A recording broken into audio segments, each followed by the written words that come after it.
श्री सतगुरु महाराज की जय। कहानी अंधे का हाथी। ईश्वर स्वरूप के संबंध में कौन कह सकता है जिन्होंने उनके दर्शन किए हैं।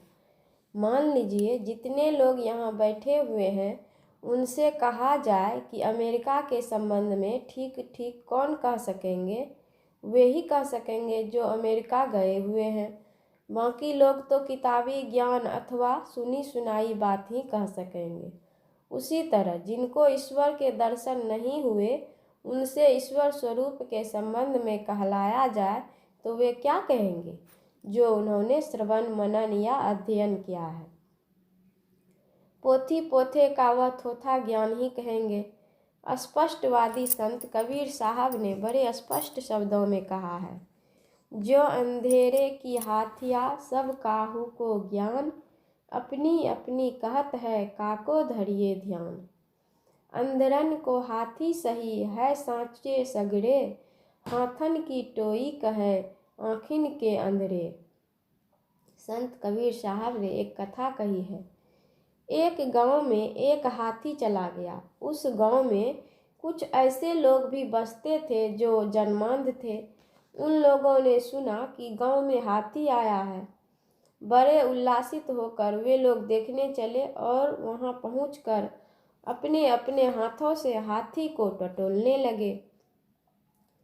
किसी ने उसकी पूंछ पकड़कर अन्य लोगों से पूछा, यही हाथी है? उत्तर मिला, हाँ यही हाथी है। उसको हाथी की पूंछ का ज्ञान हुआ। दूसरे अंधे ने हाथी का पांव पकड़ा और पूछा, यही हाथी है? उत्तर मिला, हाँ यही हाथी है। उसको उसके पांव का ज्ञान हुआ।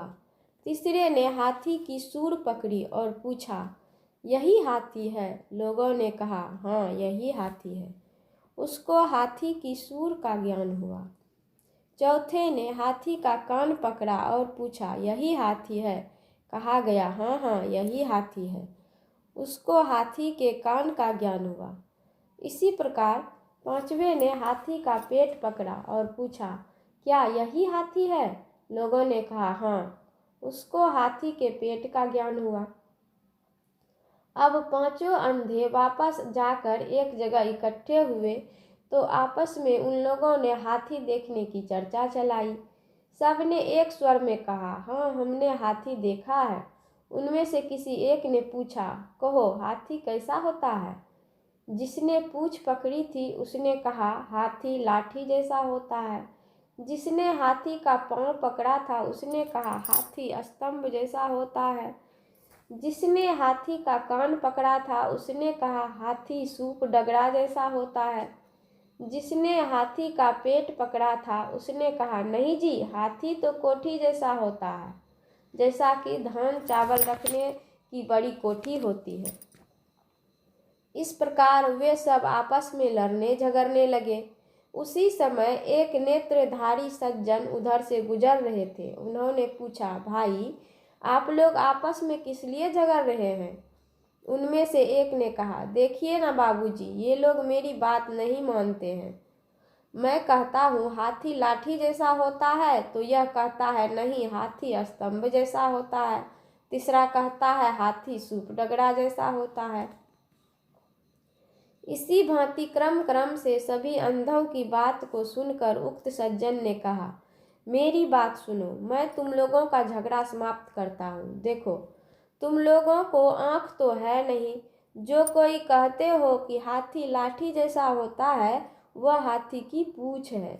जो कहते हो हाथी स्तंभ जैसा होता है वह हाथी का पैर है। जो हाथी को सूप अथवा डगरा जैसा बतलाते हो वह हाथी की कान है। जो हाथी को कोठी जैसा कहते हो वह हाथी का पेट है। और तुम जो कहते हो कि हाथी ऊपर से मोटा और नीचे से पतला होता है वह हाथी की सूंड है। ये सब हाथी के अंग हैं, अवयव हैं। इस प्रकार पूंछ, पैर, पेट, कान और सूंड, इन पांचों चीजों को मिलाने पर जो आकार, प्रकार, आकृति व रूप होता है उसको हाथी कहते हैं। उसी तरह हम लोग कहते हैं ईश्वर है, ईश्वर है, लेकिन क्या ईश्वर इंद्रियों का विषय है? किसी ने किसी इंद्रिय से आज तक ईश्वर को देखा है? ईश्वर को देखने वाली है केवल चेतन आत्मा। चेतन आत्मा ही ईश्वर को देख सकती है, परख सकती है, पहचान सकती है, उससे मिल सकती है अथवा साक्षात्कार कर सकती है। अन्य किसी में यह क्षमता नहीं है। श्री सतगुरु महाराज की जय। यह कहानी शांति संदेश पत्रिका में जुलाई 1988 ईस्वी को प्रकाशित हुई थी। श्री सतगुरु महाराज की जय।